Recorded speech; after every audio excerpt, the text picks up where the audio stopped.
Welcome to session 6. In this session, we will talk about developing and building income-producing assets that provide for your expense buckets and build wealth forever, Lord willing, that we can leave for our children's children. Really, for this section, I'm just going to be very, very practical for you. So 15 steps in creating income-producing assets.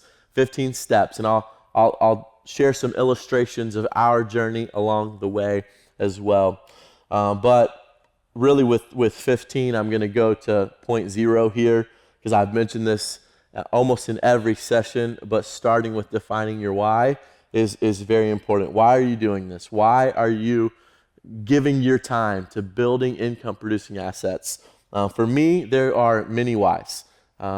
For me, it's value-centric. I want to leave a legacy to my children. That's not just reputational, right? I want to sit in the seat of the prudent man from Proverbs chapter 13, verse 22. I also want to have a life of planting churches. I want to have a life of being obedient to the Great Commission. And so I want to have a life that can plant churches, and when I raise money, I'm not fundraising for myself, but I'm fundraising for others. And I'm beginning to see that work happen in my life even now. So that's really point 0. And so let's go with point 1 of 15 points on creating income-producing assets. And number 1, I'm going to ask you to start with the low-hanging fruit. Start with the low-hanging fruit. So in other words, do the things that you do even now before you have just unlimited amounts of time. And so if you're giving your time to a job that is exchanged giving you a paycheck, so you're giving your time 40 hours a week for a paycheck, that's the low-hanging fruit I'm talking about. You can already set up a 401k or a 403b. So a 401k is your main retirement account.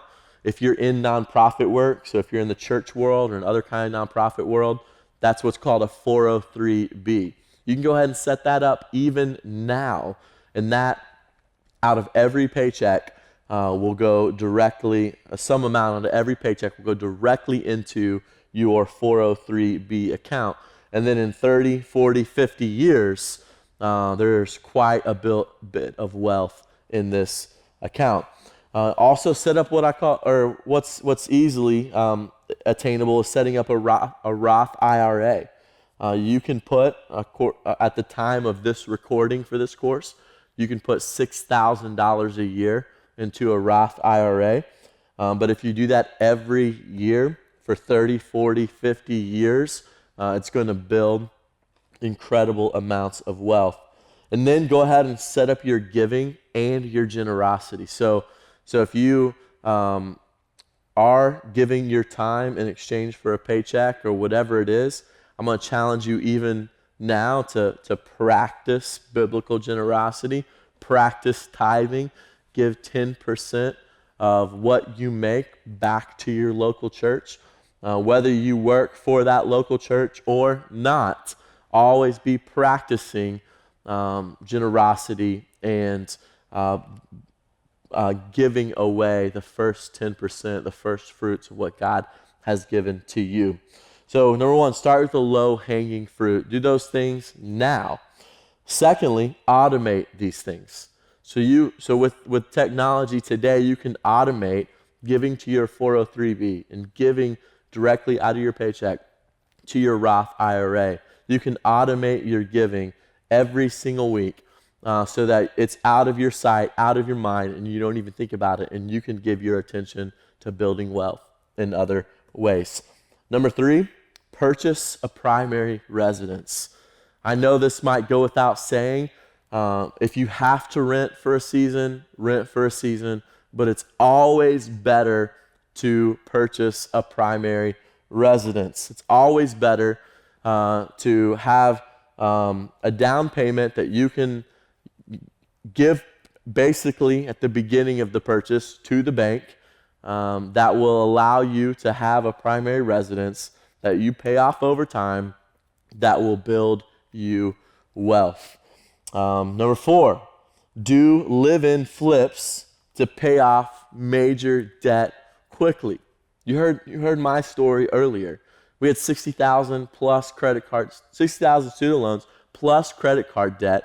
And so we were able to, in 4 years, buy 2 homes, live in them, and then fix them up as we lived in them. And it wasn't major fixes. It was painting some walls, redoing some kitchen stuff, some different aesthetic things to some bathrooms, and landscaping the outside, and even those kind of fixer-uppers as you live in them will make you money that you can use to begin to build wealth.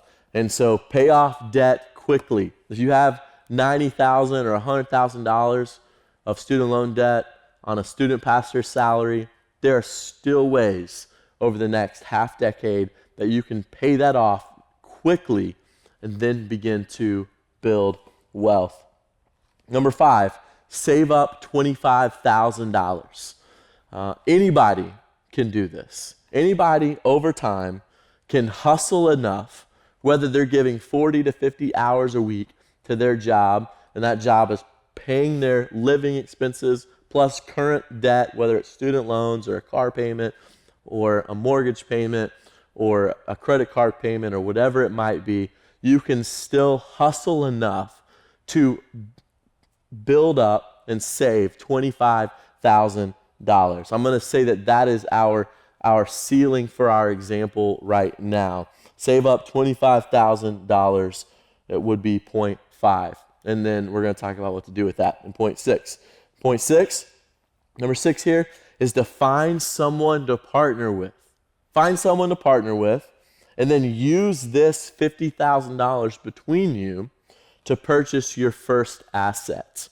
Purchase your first asset. So if you save up $25,000, and then you go to someone who's also saved up $25,000, or maybe they're in a different season of life than you that might have more discretionary income, and you ask them to partner with you, and you have put together this whole vision booklet and this vision plan, this problem you're trying to solve. You're showing them the wealth you're trying to build, and you'd like to partner with them and how it also benefits them.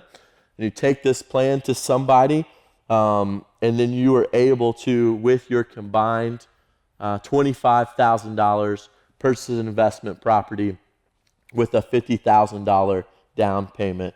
And so 0.7 is that. Purchase a $250,000 investment property, and you're probably going to need to set up an LLC to put this investment property in. So very clearly, you have, at this point, a $250,000 investment property. And the reason I'm telling you to, for the sake of this example, to buy a $250,000 investment property is because any investment property that you purchase, you need to put 20% down on.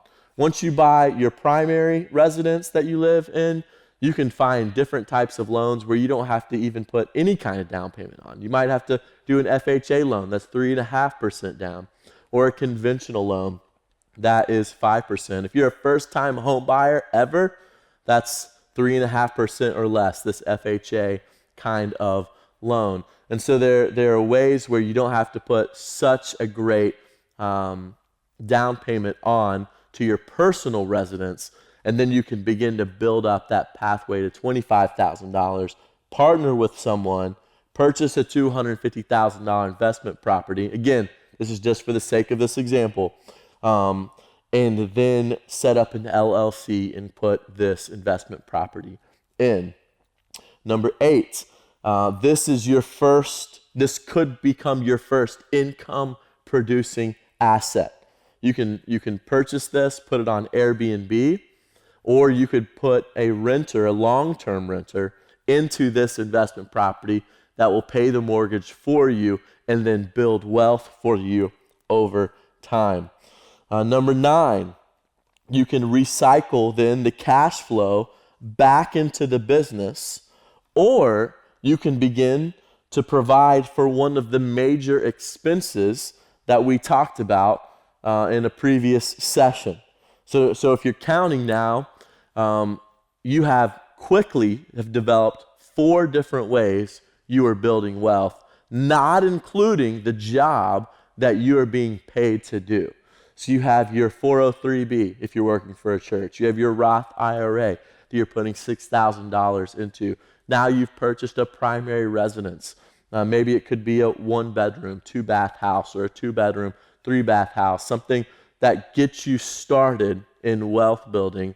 And then number 4, right from this partnership that you have, you've been able to take $25,000, partner with somebody, and then purchase a very good investment property that is now either providing for one of your expense buckets, or you're recycling that back into the business, but the whole time it's building you wealth. It's building you wealth. And so I mentioned in the introduction, I mentioned in a previous session, the investment properties that we have purchased. And so we purchased, my brother and I, our first investment property 6 years ago, a little less than 6 years ago, really, at the time of this recording. And we recycled the cash flow. Every time we had an Airbnb guest in, it made money, and then every month just money went out of the account, paid the mortgage, paid the cleaning fees, paid the HOAs, whatever other expenses it had to pay. But we recycled that back in every month. We never took member distributions, is what an LLC calls basically owner pay. We never took that for 5 years. And in 5 years, we were able to purchase 5 investment properties. And so we didn't even make a payment to ourselves until 5 years later, when we had 5 investment properties, making a lot more money than one could, paying each one of us a little bit of money. Imagine now what 5 more years, when we have even more properties, we'll be able to provide for different expense buckets as well. So again, number 9, recycle the cash flow back into your business. You at this point have 4 ways you are building wealth, not including your income. And think about next steps for your partnership with this first investment property that you have. Number 10, very clearly here, think about what other assets that you have that could produce passive income streams. This could be a guest house, like we have at this moment in our life, that we have also on Airbnb, providing for another expense bucket that we have. This could be a car. This could be a pool. Believe it or not, you can rent out your pool for parties, and it could become an asset that you have. A car that you have could be used by other people to drive around the city. Garage space. I saw an app the other day for you could rent garage space to other people to store their junk in your garage for monthly income. So there's assets that you have that are sitting around all over the place, and you can ask, okay, well, how can I use these assets that I have to produce passive income?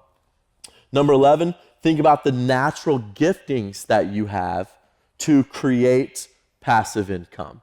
So think about the things that God has given to you, like photography, like design, like video editing, website creation. I can do none of those things. But I can do other things. I can solve problems and develop leaders and raise finances and teach different online classes, maybe like this. I can take those skills and live on the left side of the bell curve, which we talked about last session, and I can develop passive income producing assets according to the giftings that God has given to me. And so we've created assets like these. So we've created businesses that provides for housing and transportation expenses. I mentioned a moment ago, we have a guest house currently on our property that we Airbnb, and this pays for our kids' schooling that they currently go to a private Christian school. I have another investment that pays $10,000 every January and $10,000 every July. It's not a ton of money, but every January and every July, a check comes in the mail, $10,000, and it pays for Christmas in December, and it pays for a vacation in July in the summer.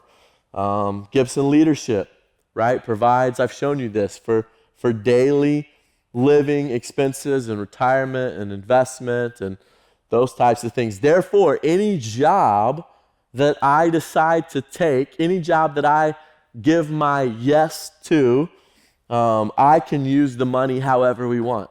I'm not building my life based on whatever job or assignment that I say yes to or that I decide to give my time to, because now we have other assets that are providing for these major expenses, as you saw in the previous session. Number 12, partner with people to create more passive income producing assets. I think partnership is key here. The goal for me is never 100% partnership. I never want to own an asset and have 100% of it, because that means I also will have 100% of the liability. And when I'm young in wealth building, not only can I ask someone to partner with me in sharing the liability, but I can also learn from how they have built wealth in different ways in their life as well. So if you have to partner with someone to do this, I think it's even better, right? The goal is not owning 100% of your assets. For me, the goal is always eliminating your expense buckets and then also building wealth that you will leave to your children's children. It's two exclamation points that begin to create discretionary time for you. And then 13, repeat the process over and over and over again. Every season, I want you to ask the question, what assets do I have that could become income producing? I want you to ask the question, what other natural giftings do I have that could produce income producing assets? What people in my life could I go about to partner with to build different types of passive assets that will in turn eliminate my expense buckets and build wealth? Repeat the process over and over again. Number 14, find your niche. Find your niche and go after it. I would say specialize in giftings that can be automated. So what is it that you do that only you can do that can be automated? What kind of photography skill do you have, or design eye that you have? I was talking with an architect the other day where they take most of their specs that they create and they put them online for other builders and contractors to purchase. And it's like a $300 to $500 purchase just to download the spec of their home. So in any kind of job that you have, there are transferable skills that can be automated that give you a way to build income producing assets. So number 14, if you find your niche, you go for it. Specialize in the giftings that can be automated. And then 15, be in it for the long haul. Be in it for the long haul. It took me 6 years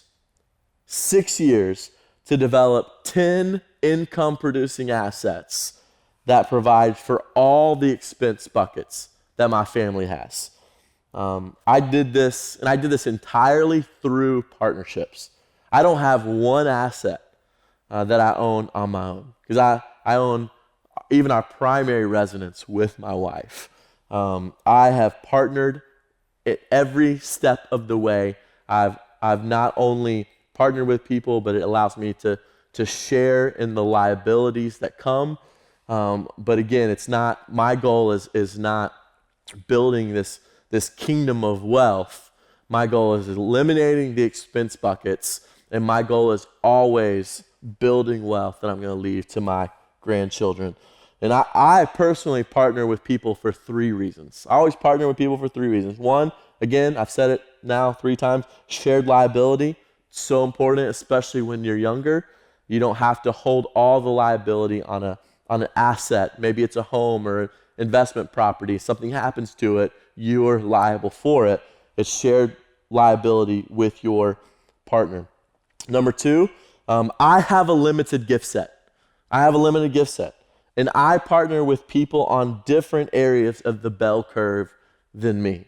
So whenever I'm looking for someone to partner with, I don't partner with someone who's got the same gift set that I do. I partner with someone in different areas of the bell curve, and it makes that partnership even better. I focus on the things that I'm good at and my strengths that I can bring value to, and my partner in this asset or in this business or whatever it is focuses on their strengths and where they bring value to this partnership as well. And then number three, it allows me to do more. It allows me to do more than I ever could alone. When I started building wealth, even 6 years ago, I couldn't afford my first investment property on my own. And that was why I partnered with my brother in this process. And every step of the way, partnership has allowed me to do more than I could do than if I went after it alone. So think about all the ways to develop passive income with me. Real estate investment properties, fix and flips, starting businesses, online courses like this, books that you might write, recurring membership types of businesses, websites that host things that you create, so many ways to do this and more.